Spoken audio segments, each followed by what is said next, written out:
সুন্দরবন নামে জঙ্গলে টুনটুনি তার স্বামী কালু কাকের সঙ্গে বসবাস করছিল। তারা স্বামী স্ত্রী খুবই গরিব ছিল। তারা খুবই কষ্ট করে তাদের সংসারও চালাচ্ছিল। একদিনের কথা। এবার কি চিন্তা করেছো গো? কি ফসল লাগাবে? ভাবছি এইবার মটর চাষ করব।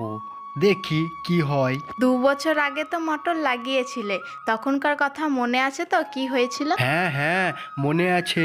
অনেক মটর খারাপ হয়ে গিয়েছিল, কিন্তু তখন তো মটরে পোকা লেগে গিয়েছিল।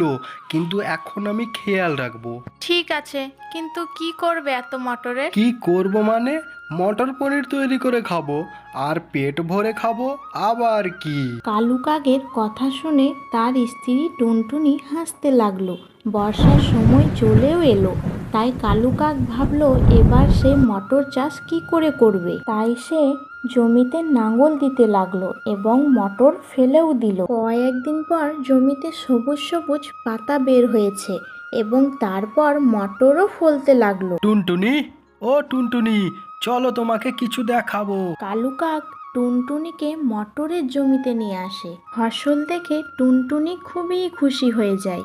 পুরো জমি সবুজ সবুজ মটরের ভর্তি ছিল। উপরওয়ালার দয়াতে এই বছর ভালো মটরের ফলন হয়েছে। দেখবা, এবার আচ্ছা খাসা পয়সা আসবে। আমি তো ভেবে নিয়েছি টাকা যখন আসবে প্রথমে ঘরের ছাদ ঠিক করব। আর যদি কোনো কিছু খরচা আছে তো বলবা। হ্যাঁ হ্যাঁ আছে, আমাকে একটা সুন্দর হার কিনে দিবা। হ্যাঁ, কেন নিবা না? একটা কেন, 2টা হার কিনবা। মটরের ফসল দেখে স্বামী স্ত্রী দুজনেই খুশি হয়ে যায়। এই দিনকে আবার পুরো জঙ্গলে এই কথা ছড়িয়ে যায়, কালু ও টুনটুনির ফসল খুবই ভালো হয়েছে। এদিকে আবার কালু কাকের বাড়িতে গ্রামের প্রধান আসে। আরে প্রধান সাহেব, আপনি? হ্যাঁ টুনটুনি, আমি। তুমি কেমন আছো? ভালোই আছি প্রধান সাহেব, ওপরবেলার দোয়া আছে। হ্যাঁ, ওপরওয়ালার আশীর্বাদ তো ভালোই হয়েছে তোমাদের ওপর। আমি শুনেছি এবছর তোমাদের মটরের চাষ খুবই সুন্দর হয়েছে। হ্যাঁ প্রধান সাহেব, ওপরবেলার আশীর্বাদে আমাদের মটর চাষ খুব ভালোই হয়েছে। তো কি চিন্তা করলা, কাকে বিক্রি করবা মটর? এখন তো কোনো চিন্তা করিনি, তবে যেখানে ভালো দাম পাবো সেখানেই বিক্রি করে দেবো। আরে তো আমি কি করতে আছি, আমি নিয়ে নেব তোমার সব মটর। পুরো 20 টাকা কেজি মটর দেব। কিন্তু প্রধান সাহেব, শহরে তো 35-30 টাকায় বিক্রি হচ্ছে। দেখো টুনটুনি, এটা কোনো গম চাল নয় যে তুমি বছর পর বছর রেখে দেবা। কিছুদিন পর সব শুকোতে লাগবে। কিন্তু তোমার কাছে গোডাউন আছে, আমার কাছে গোডাউন আছে। আমি সব মোটর কিনে নেব এবং হাতে হাতে টাকা দিয়ে দেবো, ঠিক আছে? ঠিক আছে প্রধান সাহেব, আমি আপনাকে সন্ধ্যার সময় খবর দিচ্ছি। প্রধান সেখান থেকে চলে আসে এবং টুনটুনি স্বামীকে সব কথা বলে। কি করব টুনটুনি, কিছু বুঝতে পারছি না। এই প্রধান আমাদের মতো গরিব কিষানদের কাছ থেকে কম দামে কিনে বাজারে বেশি দামে বিক্রি করবে মটর, জানো? আমার মতে তুমি কিছু পাখিদের সাথে কথা বলে গিয়ে দেখো। না না, এত সহজ নয়। প্রধানের কাছে না গিয়ে অন্য কারোর কাছে গেলে কেউ আমার মটর কিনবে না। আমার চিন্তা হচ্ছে যে মটরগুলো এভাবে যেন শুকিয়ে না যায়, না হলে কিন্তু পুরো লস খেয়ে যাব।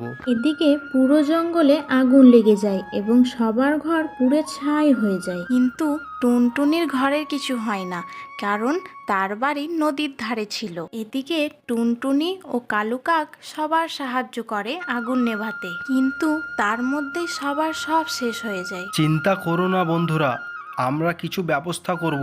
চলো প্রধানের কাছে। এরপর তারা সবাই প্রধানের কাছে আসে, কিন্তু প্রধান এদেরকে সেখান থেকে তাড়িয়ে দেয়। আগুন লাগাবে তোমরা, বেপরোয়া হবে তোমরা, আর খরচা করব আমি। চলে যাও এখান থেকে তোমরা সবাই। প্রধানের কথা শুনে তাদের রাগ হয়েছিল, কিন্তু তাদের কিছু করার ছিল না, আর তারা সেখান থেকে মুখ নামিয়ে পালিয়ে আসে। জঙ্গলে খিদের জ্বালায় বাচ্চারা খুব কান্না করছে, তাই কালু শুনে টুনটুনিকে বলে, টুনটুনি, আমাদের বাড়িতে কত চাল আছে গো? চাল তো ঘরে বেশ আছে, কিন্তু তুমি জিজ্ঞেস কেন করছো? আমাদের তো মটরের অভাব নাই, জঙ্গলের মেয়েদেরকে নিয়ে মটর পনির তৈরি করতে লাগো। যতদিন আমার বাড়িতে মটর ও চালের দানা থাকবে, জঙ্গলের কোনো বাচ্চা খিদেতে কান্না করতে দেব না। কিন্তু তারপর আমরা কি করব গো? নিজেদের কথা পরে ভাববো, আগে জঙ্গলের কথাটা ভাবি। এরপর তারা খাবার তৈরি করে সবাইকে খেতে দেয়। এতে সব পাখিরা টুনটুনিকে দোয়া দিতে থাকে। তারপর একদিন যা ঘটনা ঘটে সে কেউই চিন্তা করতে পারেনি। আরে জমিদার বাবু, আপনি আমার গরিবের ঘরে আসুন, আপনি এখানে বসুন। আরে কালু ভাই, তুমি প্রথমেই অনেক কিছু করে ফেলেছো। এখানে যা যা ঘটেছে সব খবর আমার কাছে আছে। আর হ্যাঁ, আর কাউকে চিন্তা করার কোনো দরকার নেই। আমি আদেশ দিয়ে দিয়েছি, সব ঠিক হয়ে যাবে।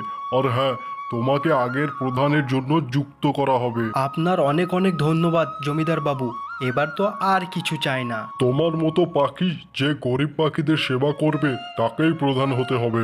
এবার কালু কাককে প্রধান হতে কেউ আটকাতে পারলো না, কারণ গ্রামের সব পাখি কালু কাকের দিকে। এরপর কালু কাক জঙ্গলের প্রধান হয়ে যায় এবং তাদের দুঃখ কষ্ট সব দূর হয়ে যায় এবং জঙ্গলের পাখিরাও সব খুশি খুশি থাকতে শুরু করে দেয়।